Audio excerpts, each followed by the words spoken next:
సుందరబాబు గారు కోదాడ నుంచి. సుందరబాబు గారు నమస్కారం, చెప్పండి. రాఘవరెడ్డి గారు వెల్లడి చేసిన అనేక విషయాలపైన మీరేమంటారు? నమస్కారం సార్. అక్కడ ఉన్న పెద్దలకు నా యొక్క హృదయపూర్వక గణతంత్ర దినోత్సవ శుభాకాంక్షలు. చెప్పండి. హలో మాట్లాడండి. సార్ సార్ ఇప్పుడు కొండారాఘవరెడ్డి గారితో నాకు చాలా అవినాభావ పరిచయం ఉంది, సంబంధం ఉంది. కొండారాఘవరెడ్డి అన్న నమస్తే అన్న.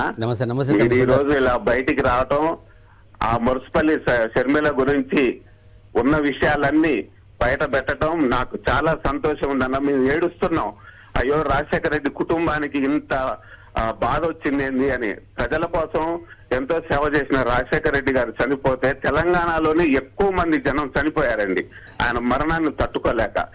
అలాంటి తెలంగాణలో రాజన్న రాజ్యం స్థాపిస్తా, నేను రాజన్న కోసం వస్తున్నా, రాజన్న భక్తుల కోసం వస్తున్నా అని చెప్తే ఆంధ్రప్రదేశ్కి వెళ్ళదని కూడా అన్నారు. ఆంధ్రప్రదేశ్ రాజకీయాలతో నాకు సంబంధం లేదని కూడా అన్నారు. అవును సార్. మేము మాకు ఇంట్లో మేము పని చేసుకుంటేనే, మేము రోజు పని చేసుకుంటేనే మాకు డబ్బులు వస్తాయి సార్. అలాంటిది మేము పని కూడా బంద్ చేసుకుని కుటుంబాన్ని పక్కన పెట్టుకొని ఆమె కోసం మేము తిరిగినాం సార్. తెలంగాణలో, యావత్ తెలంగాణలో మేము తిరిగినాం. కొండారాఘవరెడ్డి అన్నకు నా గురించి బాగా తెలుసు. కొండారాఘవరెడ్డి అన్నను కూడా బయటికి వెళ్ళగొట్టడానికి కొండారాఘవరెడ్డి అన్న మీద ఆ సతీష్ గారు అనేటోడు ఎన్నో ఎన్నో ఎన్నో ఎన్నో నిందలు అవమానాలు వేసి కొండారాఘవరెడ్డి అన్నని ఆమెకు దూరం చేయాలని చాలా ప్రయత్నం చేసిన. ఆ తండ్రి వయసులో ఉన్నారు కాబట్టి కొండారాఘవరెడ్డి గారు ఈ రోజు వరకు కూడా కేవలం రాజన్న కోసం, ఆ కుటుంబం కోసం జగనన్న ముఖం చూసి, విజయమ్మ గారి ముఖం చూసి అన్ని బాధలు అవమానాలు మింకొని కూడా అయ్యో నా బిడ్డని వీళ్ళు తప్పుదారి పట్టిస్తారు, నా బిడ్డని లేనిపోని చేస్తారు అని చెప్పేసి కూడా ఇప్పటి వరకు కూడా ఆమెను కాపాడుకుంటూ వచ్చిన ఏకైక వ్యక్తి కొండారాఘవరెడ్డి గారు. ఆయన గారికి కూడా కనీసం అన్న మరి పరిస్థితి ఇది, నేను పార్టీని ఎత్తేస్తున్నా లేకపోతే పార్టీని విలీనం చేస్తున్నా అనే మాట కూడా చెప్పకుండా, ఎవరితో ఒక మాట పెట్టకుండా, కనీసం ఒక సర్వసభ్య సమావేశం పెట్టకుండా మమ్మల్ని అందరూ మేమైతే ఖచ్చితంగా పనిచేసినామండి. మాకు ఒరిజినల్ గా పనిచేసాం, మాకు అందరికి పదవులు ఇచ్చినట్టు ఇచ్చి చెప్పకుండా రద్దు చేసిందండి.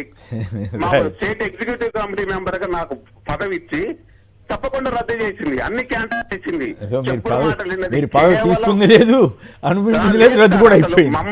మమ్మల్ని అవమానించిందని ఫ్లెక్సీలు పెట్టినాం, డబ్బులు అప్పులు చేసినాం సార్. మేము అప్పులు చేసినాం. ఖమ్మంలో కోదాటి నరసింహరావు గారని ఈమె గురించి తెలుగుదేశం ఈమె గురించి తప్పుడు ఫేస్బుక్ లో తప్పుడు వార్త పెడితే ఆయన కూడా అటాచ్ చేసి టీడీపీ వాళ్ళ మీద తప్పుడు వార్త పెడితే కోదాటి నరసింహరావు గారని పేద డాక్టర్ అండి, ఆయన టీడీపీ వాళ్ళు ఈమె గురించి కొట్టిర్రు. ఆయన ఖమ్మం వైస్ ప్రెసిడెంట్ చేస్తారు. ఆయన కూడా బాధపడుతుండండి. ఈ రోజు వరకు కూడా కేవలం జగన్మోహన్ రెడ్డి గారు ముఖం చూసి ఆమెను ఏమనలేకపోతున్నామండి. ఇక మేము ఆగం. ఆమె నిన్న మాట్లాడిన మాటలు, ఆ మాట్లాడిన విధానం అదంతా కూడా కేవలం బ్రదర్ అనిల్, ఆయన బ్రదర్ కూడా కాదండి, ఆయన వాస్తవంగా చెప్తుండే క్రైస్తవుల యొక్క మనోభావాలను దెబ్బతీసే విధంగా ఆయన ప్రవర్తిస్తుండే. ఆయన భార్యను ఒక పావులాగా ఉపయోగించుకొని ఏమండి ఆయన బోధలు చేస్తాడండి. రేపు ఏమనుకుంటారండి క్రైస్తవులు కూడా, అరే ఇది క్రైస్తవులు ఈ విధంగా చేస్తారని వాళ్ళకు కూడా చెడ్డ పేరు. చాలా మంది క్రైస్తవులు కూడా బాధపడుతారు ఈయన ప్రవర్తన వల్ల. సారీ అండి, మతం గురించి మాట్లాడకూడదు, కానీ షర్మిల గారు చేసే ప్రతిది కూడా చాలా తప్పండి.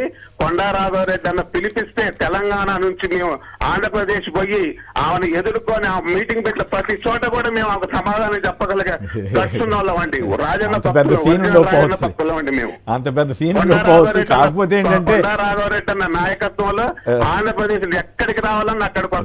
Right, okay. అయితే షర్మిల గారికి తోటి అక్కడ ఏదో కాంగ్రెస్ ఏదో అయిపోద్దని ఎవరూ అనుకోవట్లా, కానీ ఆవిడ చేస్తున్న ఆరోపణలతోటి ఎవరన్నా కొద్దిమంది అన్నా అమాయకులు నమ్ముతారేమో, వింటారేమో. తెలుగుదేశం వాళ్ళంటే ఎట్లాగో ప్రచారం చేసుకుంటారు, దాన్ని మనం కాదనలేం. ఒకసారి రాజశేఖర్ గారికి కూడా ఒకటే మాట